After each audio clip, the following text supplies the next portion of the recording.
안녕하세요. 저는 30대 초반 여자 직장인입니다. 사는 곳은 경기도 동탄이에요. 저는 반년도 안 되는 짧은 결혼 생활을 접은 사람입니다. 연애 3년인데 결혼 생활은 6개월 남짓. 그 사람과 만난 세월이 아까워 결혼했지만 막상 결혼하고 보니 결혼 생활이라는 건 정과 의리만으로 절대 살 수 없는 거더군요.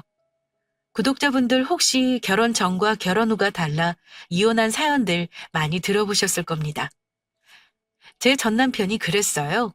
결혼 전에는 시댁 식구들이 전부 한마음으로 저에게 입에 발린 소리를 했는데 결혼하고 나서는 잡은 물고기한테 고기 주지 않는다는 개소리까지 한 사람이 남편입니다.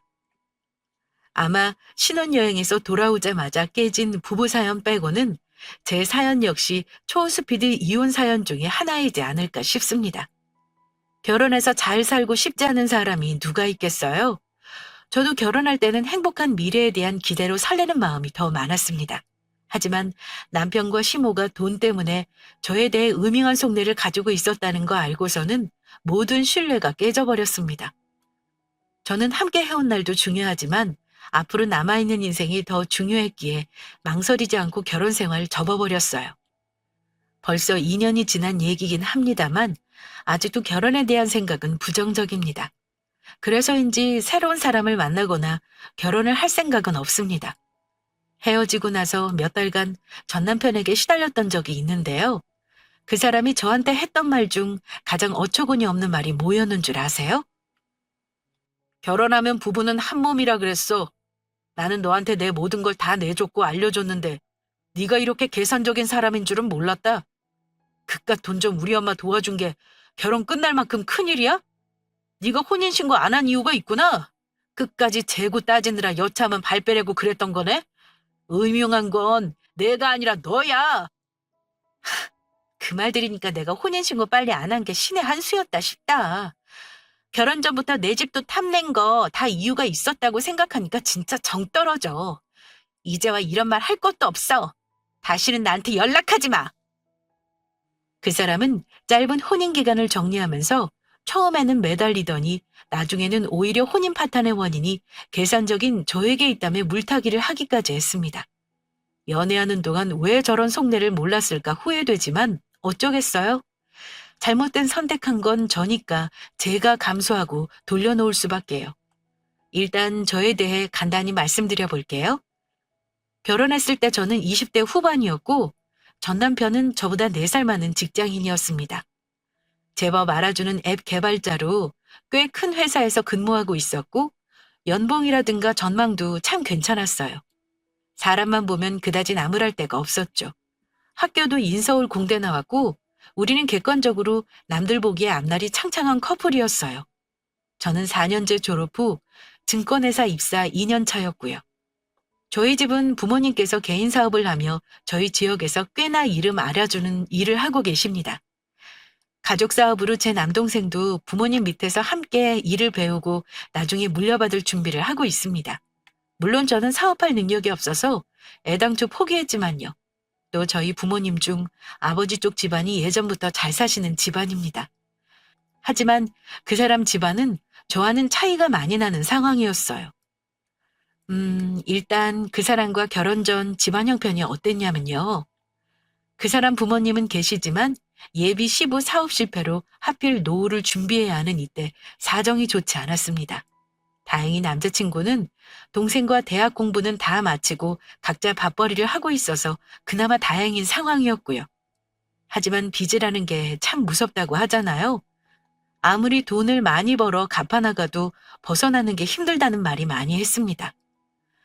사실 저는 저의 능력이나 우리 가족의 능력이 되니 형편이 다소 어렵다는 그 사람과 결혼해도 멋있게는 아니라도 잘 살아갈 수 있을 거라 생각을 했습니다.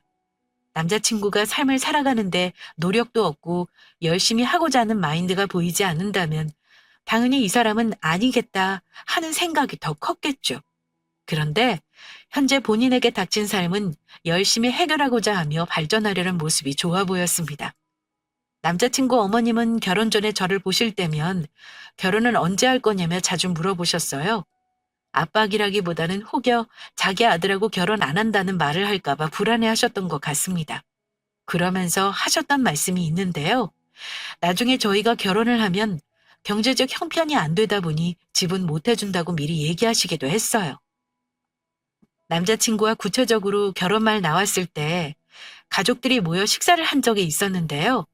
자연스레 예비 남편에 대한 얘기가 나왔습니다. 친정아빠는 남자친구를 무척 좋게 보셨어요.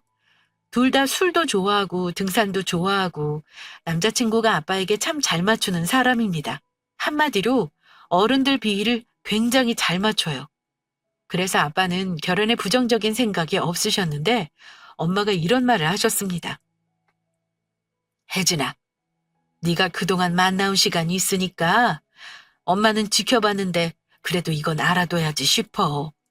살면서 돈 많은 사람을 골라 사귈 수는 없는 거고 가난한 사람을 사귈 수도 있는 거 엄마도 알아. 네 남자친구가 그런 상황을 원하지 않았다는 것도 알고 잘못이 없다는 것도 알아. 근데 결혼을 한다면 문제가 다른 거야. 결혼이라는 건 사랑이 전부가 될 수가 없거든.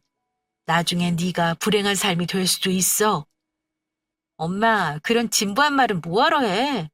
나나 그 사람 직업도 탄탄하고 앞날이 창창한데 집안이 무슨 상관이야?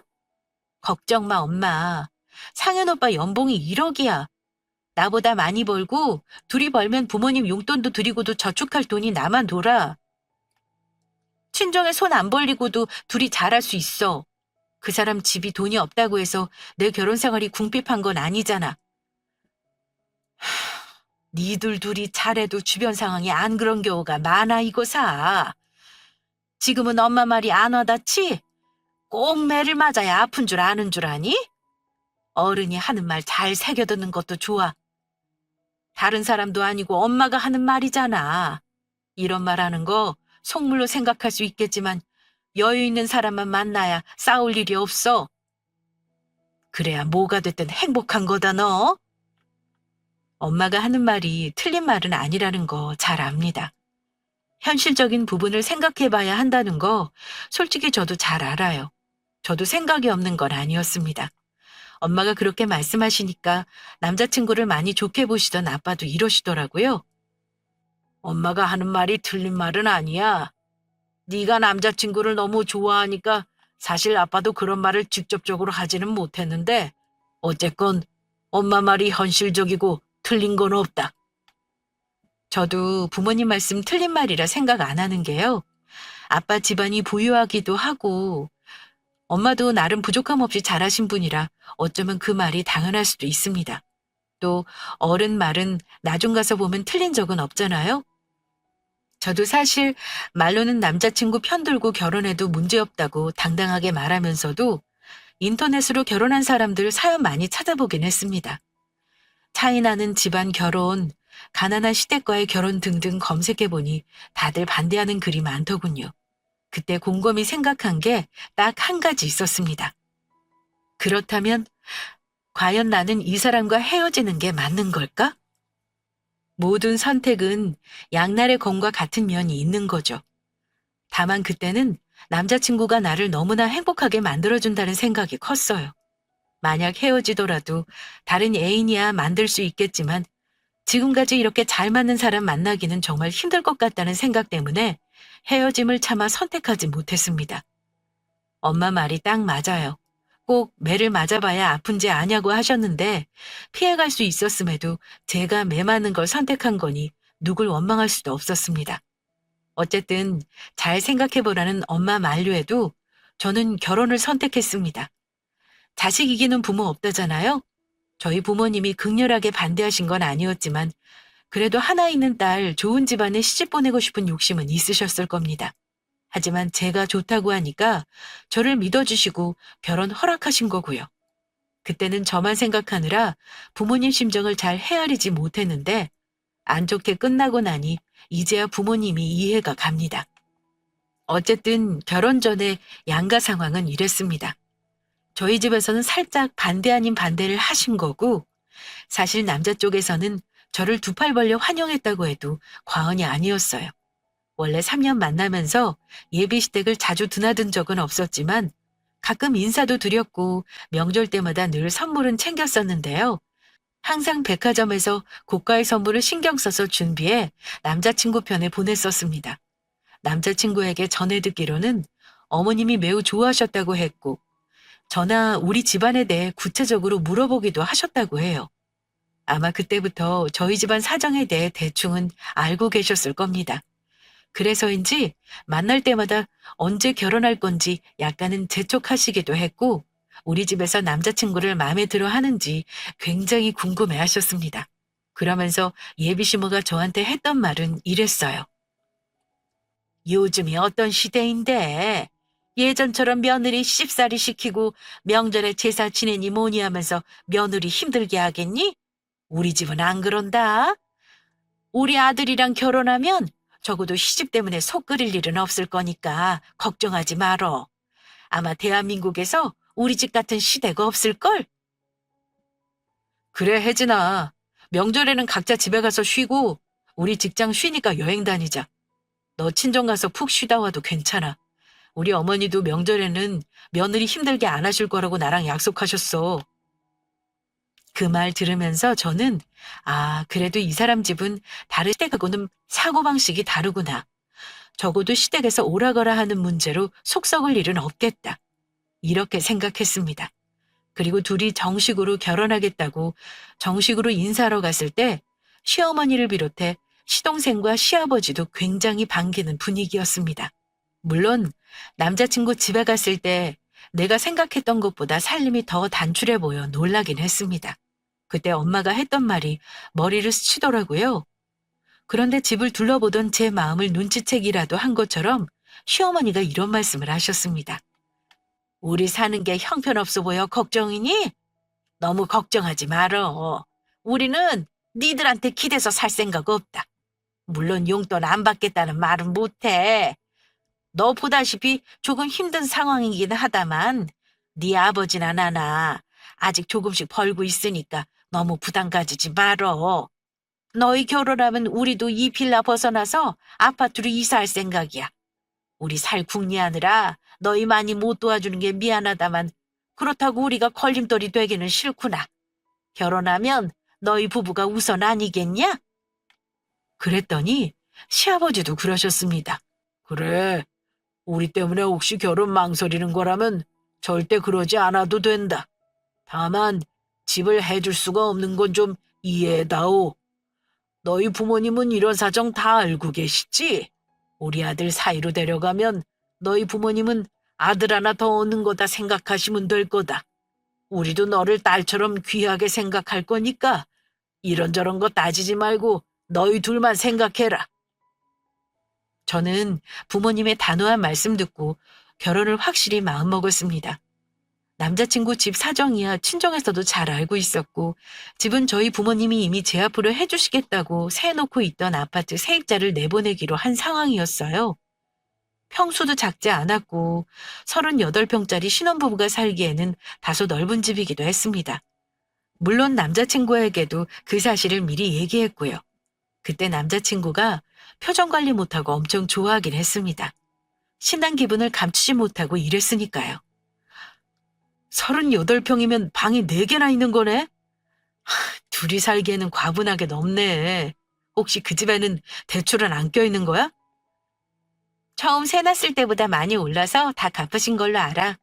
결혼하면 나한테 명의 이전 해주시겠다고 하시는데 나는 생각 중이야. 어쨌든 집 문제는 해결돼서 다행이다. 우리 부모님한테 꼭 고맙다고 말씀드려. 내가 하는 것보다 오빠가 말해야 우리 부모님도 좋아하실 거야. 당연히 그래야지. 걱정하지 마. 그럼 명의전은 우리 혼인신고한 다음에 해주신다는 건가? 글쎄, 결혼 전에 해주시면 좋겠지만 세금 문제도 있고 조금 시간이 걸릴 것 같아. 아, 그렇구나. 근데 내가 어디서 들었는데 원래 집은 공동명의로 해야 나중에 혹시 팔더라도 세금 절약할 수 있다더라. 1주택자는 양도세 면제해주는 혜택도 있다잖아. 무슨 일이 있을지 모르니까 아예 처음 등기할 때 공동명의로 하는 건 어떨까?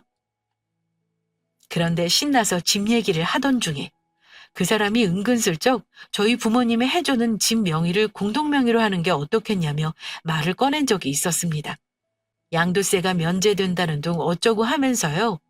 근데 그때 제가 못을 박은 게 있어요. 오빠 말 무슨 말인 줄은 알아. 물론 세금 생각하면 그게 맞지. 근데 이건 좀 다른 문제야. 오빠랑 나랑 결혼해서 같이 마련한 집이라면 당연히 공동명의가 맞겠지. 근데 이건 우리 부모님이 어렵게 나한테 해주시는 거잖아? 내 이름으로 안 해주시고 살게만 해주셔도 고마운 건데 공동명의는 말이 안 되는 거야. 부탁인데 혹여 우리 부모님 앞에서도 그런 말은 하지 말아줘. 그 인간은 흘리듯 하는 말이었겠지만 제가 정색하고 대답하자 약간 당황하더라고요. 그냥 그런 방법도 있다는 건데 뭘 그리 정색을 해. 그래 알았어. 네 말 무슨 뜻인지 알겠으니까 마음에 담아두지 마. 너희 부모님 앞에서 절대 공동명의에 공짜도 안 꺼낼 테니까 안심해. 이러길래 저도 말 나온 김에 결혼하면 꼭 지켰으면 하는 것들을 미리 당부해 확답을 받아 놓았습니다. 일단 저는 시부모님의 어려운 경제 상황으로 제 삶이 힘들어지는 건 원치 않았어요. 오빠, 혹시나 해서 말하는 건데 나는 오빠가 부모님한테 용돈 드리는 건 관여 안 할 거야. 자식들이 생활비 안 주면 생활 어렵다는 거 아니까 그걸 못하게 할 생각은 전혀 없어. 하지만 결혼하고 나서는 우리 경제 상황 꼭 투명하게 서로 알게 하자. 서로 속이지 말자는 거야. 그리고 양가 부모님한테 드리는 돈은 서로 공평하게 했으면 좋겠어. 나는 돈 때문에 부부 사이 멀어지는 거 정말 원치 않거든? 그리고 오빠 부모님들도 우리 부부가 우선이라고 하셨잖아. 결혼 전엔 몰라도 결혼 이후는 같이 돈 관리해야 하니까 큰돈은 마음대로 쓰지 않기로 약속해줘. 그리고 돈 관리는 내가 하는 게 어때? 오빠 연봉이면 우리 돈 금방 모을 것 같거든. 아무래도 한 사람이 관리하는 게 효율적이지 않을까? 제가 하는 말에 그 사람도 동의를 해줬습니다. 다만 아이 낳을 때까지는 각자 관리하면서 자기 쓸 돈은 빼고 생활비를 주겠다고 하더라고요. 그야 물론이지. 대신 아이 낳을 때까지는 우리 각자 관리하면서 공동생활비 내는 걸로 하자. 사실 내가 투자하는 것도 좀 있고 결혼 준비하느라 돈 쓰려면 결혼하자마자 경제권 넘기는 건 좀 어려울 것 같거든. 월급 받으면 내 쓸 돈 빼고 나머지는 전부 줄게. 이러길래 그 사람 사정을 고려해 알겠다고 했습니다. 좋아. 그럼 공동생활비에서 남은 부분은 내가 알아서 재테크할게. 대신 월급은 투명하게 공개하는 거다. 그렇게 경제적인 부분은 합의를 했고 또 한 가지 바라는 걸 말했습니다. 며느리 도리는 하겠지만 서로 부모에게 대리효도하는 걸 바라지 말자고 했습니다. 오빠, 혹시나 해서 하는 말이지만 설마 나한테 시부모님 대리효도 시킬 생각은 없는 거지? 나 그런 건 정말 질색이야. 오빠가 말 안 해도 내가 알아서 며느리 노릇 할 거니까 절대 효도는 강요하지 말아줘. 각자 부모한테는 각자 효도하자 그 말이야. 내가 얘기하는 거 마음에 안 들면 우리 결혼하는 거 다시 생각해보자. 전에도 말했지만 나는 절대 너한테 대리효도 시킬 생각 없어. 나는 하지도 않으면서 너한테는 강요할 일 절대 없을 거니까 안심해. 제가 하는 당부가 마음에 안 들면 결혼하지 말자고까지 했지만 사람은 전혀 문제될 거 없다며 자신 있게 대답하는 거 보고 이 결혼이 맞는 걸까 하는 마지막 의심을 접었습니다. 그러고 나니 결혼까지는 상견례부터 다른 문제가 딱히 없었습니다. 시댁에서는 우리 집에서 집 문제를 해결해 줬다는 거에 다른 건 아무것도 요구하는 게 없었어요. 아무리 시대가 변했다고 해도 혼수나 예단 때문에 결혼 틀어지는 경우가 많다고 들었기에 그나마 다행이다 생각하기로 했습니다. 친정엄마는 아무것도 안 하는 건 예의가 아니라면서 예단이며 이바지며 정성껏 해주셨습니다. 시댁 형편을 아는지라 비싼 예물 바라지 않았는데 남자친구는 아무것도 못해줘 미안하다며 본인 돈으로 제가 원하는 브랜드 반지와 시계는 해줬습니다. 남편은 자기 집을 돕느라 모은 돈이 단돈 5천만 원이 채 없었어요. 직장 생활 8년 동안 그거 모았다는 게 참 어이가 없었지만 그만큼 집안 사정이 어려웠다고 하니까 그 말을 믿었습니다. 그 바람에 저희 친정 부모님은 하나 있는 딸 결혼시키면서 정말 많이 양보하시고 많이 참으셨어요. 비슷한 집안 만났으면 남부럽지 않게 해줬을 텐데 너무 간소하게 시집 가는 것 같다고 엄마가 많이 속상해 하셨습니다. 하지만 저는 결혼식 같은 건 그다지 중요하지 않다고 생각했습니다. 결혼 이후 둘이 잘 사는 게 더 중요한 거라 믿었고요. 신혼집은 친정아빠가 결혼하기 전에 집 명의 저로 돌려주시겠다고 했지만 고민 끝에 제가 거절했습니다. 저도 연봉이 꽤 되고 예비 남편도 연봉이 1억인데 굳이 친정 부모님한테 집 빼앗지 않아도 우리 힘으로 금방 마련할 수 있을 것 같아서요. 그래도 집 마련할 때까지 주거 문제 해결되는 건 큰 이득 아닌가요? 예비 남편이 그 집 명의 운운한 적이 있었기에 그 부분은 확실히 해뒀습니다. 우리 신혼집은 내 명의를 안 하기로 했어. 우리 힘으로 집 마련할 때까지 살다가 나오자. 그래도 집 걱정 안 하고 목돈 안 드니 다행인 거잖아? 그런데 그 얘기를 했더니 그 사람 표정이 급격하게 어두워지더라고요. 나중에 집 사는 건 사는 거고 이 문제는 다른 거지. 아니, 장인어른은 너한테 주시겠다는 집을 왜 다시 안 주신다는 건데? 아빠가 해주시겠다는 거 내가 싫다고 했어. 싫다고 해도 언젠가는 다 자식들 주실 테지만 지금 덜컥 그 집 받아서 공짜로 사는 건 너무 도리가 아닌 것 같아서 그래. 우리 부모님은 세입자 내보내시면서 목돈 쓰셨는데 내가 드린 것도 없단 말이야. 우리 집이 여유 있다고 해서 자식한테 집 해주는 건 당연하다고 생각하지 마. 나는 대학 다닐 때도 내 용돈은 벌었었어. 우리 힘으로 어떻게든 해보자. 나중에 우리 부모님이 재산 남 주고 가시겠어? 그래도 지금부터 부모님이 다 해주시길 바라는 건 아니지 싶어.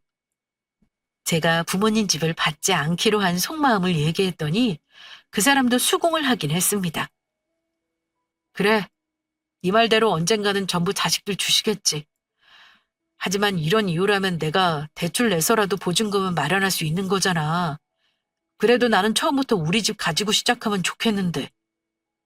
지금 생각하니까 그 사람은 제가 아파트를 안 받겠다 한 걸 굉장히 아까워한 듯 했습니다. 물론 거기서 더 조르지 않고 제 결정을 따르긴 했어요. 하지만 결혼 이후 그 집 때문에 제가 남편과 시모에게 시달리는 일이 있었습니다. 결혼하고 나서는 핑크빛 신혼생활이 펼쳐질 줄 알았습니다. 그런데 좋은 건 딱 신혼여행 때까지더라고요. 결혼하자마자 모든 걸 저에게 다 맞춰주던 남편의 태도가 서서히 바뀌는 걸 느꼈습니다. 솔직히 말하면 저는 결혼하고 딱 2주 될 때부터 이 결혼을 때려치우고 싶은 마음이 생겼습니다. 누가 그랬나요? 결혼 전 미리 살아보라고요. 아무리 말로 잘해주겠다고 입에 발린 소리를 하면 뭐 하나요? 결혼은 생활이고 현실이 맞더라고요. 결혼하자마자 남편은 결혼 전에 제가 했던 당부는 싹 잊은 사람처럼 행동했습니다. 남편은 전혀 저와의 약속을 지키지 않았습니다. 결혼 이후 노골적으로 살고 있는 신혼집 명의를 공동명의로 하자며 요구했고요.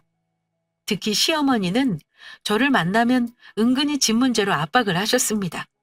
그전에는 아무 말 없더니 결혼하자마자 저희 부부를 호출하신 적이 있었습니다. 그런데 저를 앉혀놓고 이렇게 말씀하셨던 게 기억나네요. 결혼하면 부부가 공동 운명체인 거다. 예전에도 내가 말했지? 결혼하고 나서는 부부가 먼저라고 말이다. 내가 오늘 너 부른 건 너희 집 명의 때문이야. 듣자 하니까 너 부모님이 주시겠다는 집 안 받기로 했다면서? 물론 내가 그 뜻은 이해는 한다. 우리 쪽에서는 거기에 대해 할 말이 없어. 하지만 결혼한 지금은 상황이 다른 거 아니니? 내가 아무리 생각을 해봐도 네 집에서 해주겠다는 걸 안 받는 건 이해가 안 가는구나. 지금이라도 네 친정 부모님한테 말씀드려서 살고 있는 아파트 명의 이전해달라고 하는 게 어떻겠니? 그래도 가능하면 부부가 공동명의로 해야 나중에 탈이 없지 않을까 싶다. 이러면서 친정 부모님께 지금이라도 집 명의를 이전해달라는 요구를 하는 겁니다. 저는 시모 얘기 듣고 아무래도 안 되겠다 싶어 단호하게 입장을 말씀드렸습니다. 어머니, 그 문제는 남편이랑 이미 끝난 얘기예요. 그리고 돈 한 푼 안 들이고 명의 이전 해달라는 건 아무리 자식이라지만 도둑놈 심부라고 생각해요. 물론 여유 있는 집에서 해줄 수도 있죠. 근데 그걸 또 남편이랑 공동명의로 해달라니요. 그건 경우가 아닌 것 같네요. 저 그 집 나중에 저 말고 동생 주라고 할 생각도 있어요. 어머니 아시다시피 남편이 돈도 잘 벌고 저도 직업 튼튼해요. 둘이 벌면 3년도 안 걸려 집 살 것 같은데 자꾸 왜 그러세요? 오늘 이후에는 더 이상 얘기하지 말아주세요. 내 아들이 버는 돈을 전부 네가 가져가면 굳이 그 집을 안 받겠다는 건 뭐냐? 너 시집 올 때 우리가 해준 거 없다고 이러는 거 내가 모를 줄 아니? 아무리 없는 집에 시집 왔다고 해도 그러는 거 아니야? 내가 다 니들 생각에 이런 말 하는 거지 나조차고 이러겠니? 이러면서 펄펄 뛰셨습니다. 어머니가 말씀하시는 거 거절하고 집에 돌아와서도 남편이랑 다퉜어요. 남편은 남편대로 제가 자기 부모 말을 안 듣는 것에 대해 불만을 토로했고요. 저는 이미 끝난 얘기를 조르는 그 집 식구들을 이해할 수 없었습니다. 저는 남자 집안이 저희 집보다 훨씬 달리고 각자 모아놓은 재산도 저보다 훨씬 적어도 부모 걱정 다 뿌리치고 결혼하겠다는 사람입니다. 본인 노력으로 좋은 직장 거머쥐고 열심히 살려는 그 성실함을 높게 샀고 사랑 하나로 결혼을 결심했는데 이 남자는 저와 친정을 이용해 먹으려고 결혼한 게 아닌지 의심스러웠습니다. 친정에서 해주기로 한 집이 탐나서 나랑 결혼한 게 아닌가 하는 생각까지 들 정도였습니다. 그런데 남편과 싸움을 하면서 제 의심이 틀리지 않았다는 걸 확신하게 되더라고요. 저는 남편에게 이미 끝난 집 얘기를 더 이상 하지 않겠다는 확답을 받고 싶었습니다. 다음부터는 어머니가 집 문제는 말씀 안 하시게 단단히 말씀드려줘. 다음에 또 그러시면 나 기분 나쁠 것 같아. 저는 최대한 화를 참고 정중하게 남편에게 부탁했다고 생각합니다. 하지만 돌아오는 남편의 말이 황당하게 이를 데 없었습니다. 우리 엄마 말이 우습냐? 솔직히 말해서 나는 너한테 사기당한 기분이야. 주시겠다고 하는 집을 안 받는 이유가 뭐야? 우리 집이 해준 거 없으니까 너도 싫다는 거잖아. 말로는 네가 우리 집안 감수하고 결혼한다고 하면서 속으로 계산하는 건 너 아니야? 저는 어이가 없어서 무슨 소리냐고 결혼 전에 다 얘기 끝난 거 아니냐고 했더니 그 사람이 한 말이 뭐였는 줄 아세요? 결혼 전에 무슨 말을 못하냐? 일단 너 잡으려고 미끼 좀 던진 거지. 이제 너는 잡은 물고기인데 내가 더 밥을 줄 필요는 없잖아? 너도 다시 생각 잘해봐. 우리 엄마 말이 틀린 건 없어. 이럽니다. 저는 남편의 그 말 듣고 상당히 충격을 받았습니다. 설마 속마음이 그렇다고 해도 저렇게 입 밖으로 꺼내서 말한다는 게 놀라웠어요. 하지만 거기서 끝이 아니었습니다. 더 큰 문제는 따로 있었습니다. 결혼 전 합의한 돈 관리 방법에 대해 남편은 이 핑계 저 핑계를 대며 지키지 않았습니다. 심지어 투명하게 공개하기로 한 월급을 정확하게 공개하지 않았어요. 게다가 공동 생활비도 약속했던 금액보다 덜 해줬습니다. 처음 2달 정도는 남편이 이런저런 사정을 얘기하길래 이해하고 두고 보려 했습니다. 그런데 석 달째부터 뭔가 이상하다는 생각이 들기 시작했습니다. 남편의 월급 실수령액은 800 남짓이었고 연봉으로 따지면 세전 1억이 넘었어요. 그런데 결혼 전에는 연봉 자랑해가며 큰소리 치던 남편이 자꾸 월급이 적게 들어온다는 이상한 말을 하는 겁니다. 회사가 어려워서 이번 달 나오기로 수당을 못 준대. 아마 몇 달 있다가 준다는 것 같아. 이번 달에는 생활비 200만 줘도 될까? 당신 월급도 있으니까 우리 살기 쪼들리는 건 아니잖아. 당분간만 이해해줘. 그게 말이 돼? 그 큰 회사에서 왜 월급을 잘라먹는데? 아무리 회사가 어렵다고 사람 월급 덜 주는 경우는 못 봤어. 당신 혹시 나 모르게 무슨 사고 친 건 아니고? 지금이라도 솔직히 말해. 사고는 무슨, 내가 사고 치는 사람으로 보여? 당신은 월급 꼬박꼬박 나오는 직종이니까 이해를 못하는 거지만 나 일하는 이 바닥은 다들 이렇게 살아. 오히려 더 성을 내는 남편을 보고 입을 다물긴 했지만 이상하다는 생각은 지울 수 없었습니다. 제가 바보도 아니고요. 이런 식으로 차이비의 생활비를 줄이고 월급을 정확히 공개하지 않는 게 6개월째가 돼가면서 가만히 있을 수 없다는 생각이 들었습니다. 돈 문제는 투명하게 공개하기로 결혼 전부터 약속했는데 뭔가 저에게 숨기고 있다는 느낌을 받은 저는 나를 잡아 남편의 컴퓨터를 뒤지기로 했습니다. 나쁘다 하실 수도 있어요. 하지만 이유 없이 월급을 적게 가져오고 공동생활비를 이 핑계 저 핑계 대며 안 주는 정확한 이유를 알고 싶었습니다. 사실 저는 남편의 공인인증서 비번을 압니다. 남편은 모든 계정의 비밀번호가 같아요. 결혼 전부터 알고 있었지만 제가 남편 계좌나 개인 계정을 뒤진 적이 없을 뿐입니다. 남편이 퇴근하기 전 어느 날 저는 남편의 은행 계좌에 로그인을 해보기로 했습니다. 하지만 설마 별거 없겠지 하는 마음이 더 컸어요. 그런데 남편 계좌의 입출금 내역을 확인해보고 나서 저는 너무 놀라고 말았습니다. 6개월 전인 결혼 2달 전부터 확인해보니 결혼 직후 한 달이 채 안 되었을 때 2억이라는 거액의 돈을 대출받았다는 걸 알았습니다. 게다가 그 돈이 김선숙의 계좌로 이체되었더라고요. 그 이름은 다름 아닌 우리 시어머니의 이름이었습니다. 거기서 이미 1차적으로 배신감을 느꼈고요. 더 화가 났던 건 결혼 전부터도 그렇고 결혼 이후에도 월급의 절반이 넘는 돈을 쭉 어머니에게 이체했다는 거였습니다. 저한테는 분명 매달 100만 원 정도의 생활비를 드린다고 결혼 전에 말했는데 그것도 저에게 거짓말을 했더군요. 결혼 전 솔직히 말했다면 아마 저는 이해했을 겁니다. 그런데 결혼 후에도 쭉 시댁에 들어가는 돈을 거짓말했다는 사실에 배신감을 느꼈습니다. 그 뒤 매달 같은 날 은행의 원금과 이자가 상환되고 있었습니다. 남편은 대출받은 돈을 갚느라 돈이 없던 거였어요. 모든 사실을 알고 나니 그제야 돈 없다는 남편 말이 납득이 되더군요. 저는 퇴근한 남편에게 바로 따지지 않고 일단 지켜봤습니다. 그리고 돈 문제에 대해 남편을 넌지시 떠봤지만 그 인간은 제게 솔직히 털어놓을 생각이 없는 것 같았습니다. 며칠 많은 고민을 했지만 저는 이런 결혼 생활을 유지할 자신이 없었습니다. 특히 거짓말쟁이의 겉과 속 다른 남편을 믿고 살 생각은 더더욱 없었습니다. 저는 시댁에 가서 직접 물어보고 싶었어요. 그래서 남편과 시댁에 간 주말에 식사를 마치고 시어머니와 남편 앞에서 직접 말을 꺼냈습니다. 저 사실은 오늘 온 거 그냥 밥 먹으러 온 거 아니에요. 어머니랑 당신한테 물어볼 게 있어서요. 당신, 결혼하고 나서 어머니한테 2억이라는 돈을 대출까지 받아서 드렸더라? 어떻게 안 거냐고 묻지 마. 그건 이제 의미 없어. 중요한 건 내가 알았다는 거야. 왜 나를 속인 거야? 2억씩이나 대출받아서 어머니 드린 이유는 뭐고 매달 드린 용돈은 나한테 말한 거랑 왜 금액이 달라? 결혼한 다음에 우리 돈 문제는 솔직하기로 했잖아. 그랬더니 어머니와 남편 둘 다 놀라는 얼굴로 말을 못하는 겁니다. 어떻게 알았냐고 따질 줄 알았지만 남편은 생각보다 순순하게 사실을 인정하더군요.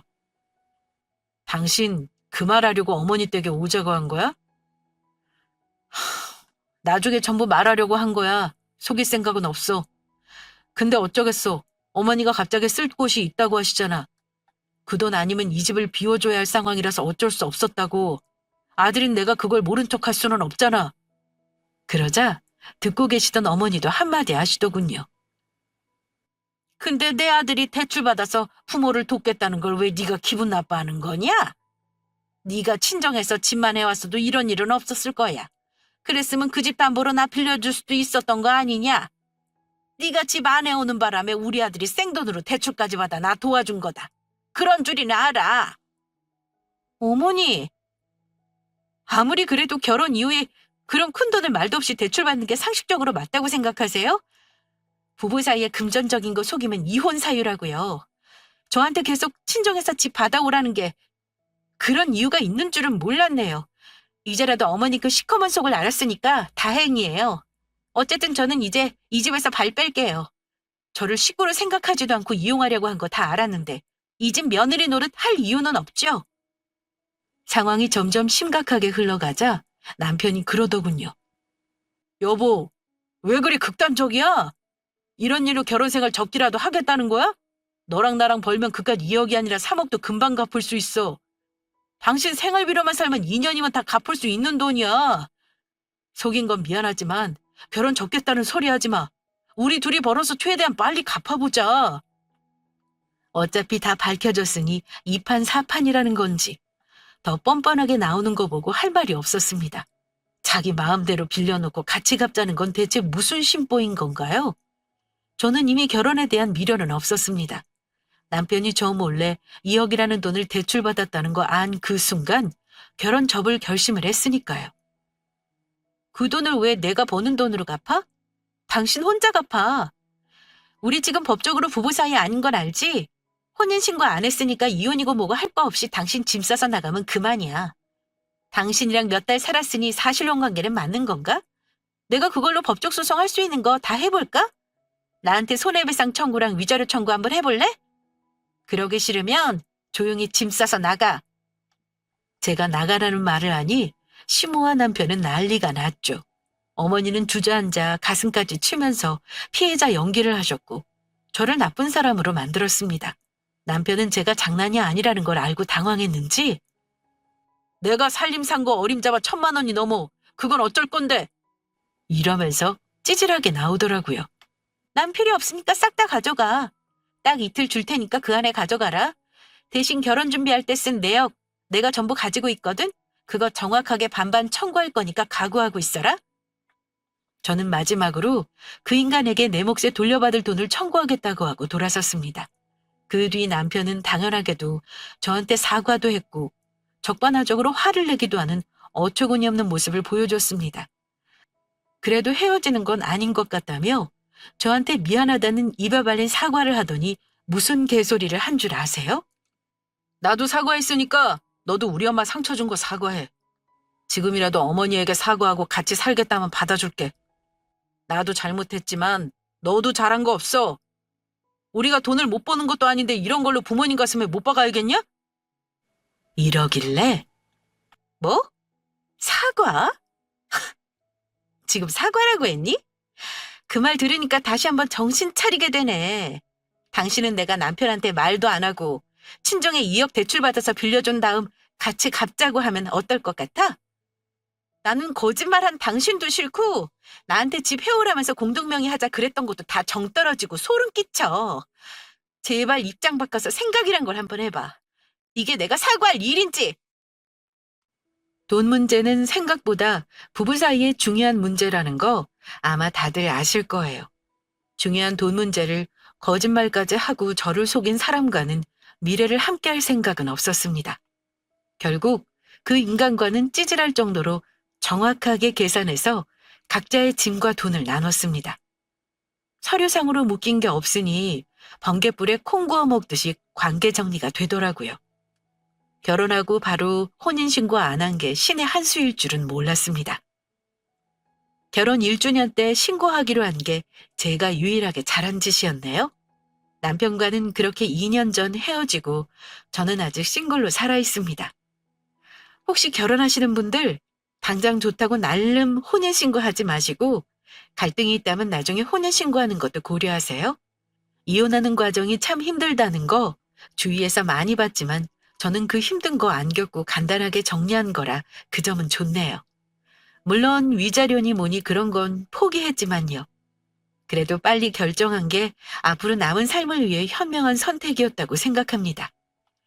제 짧은 결혼 생활을 끝낸 사연은 여기까지입니다. 피곤한 부부싸움 얘기 끝까지 들어주셔서 감사합니다. 제가 미련했던 부분이 있더라도 너무 나무라지 말아주시고 조언의 말씀 부탁드리며 사연 끝마치겠습니다. 감사합니다.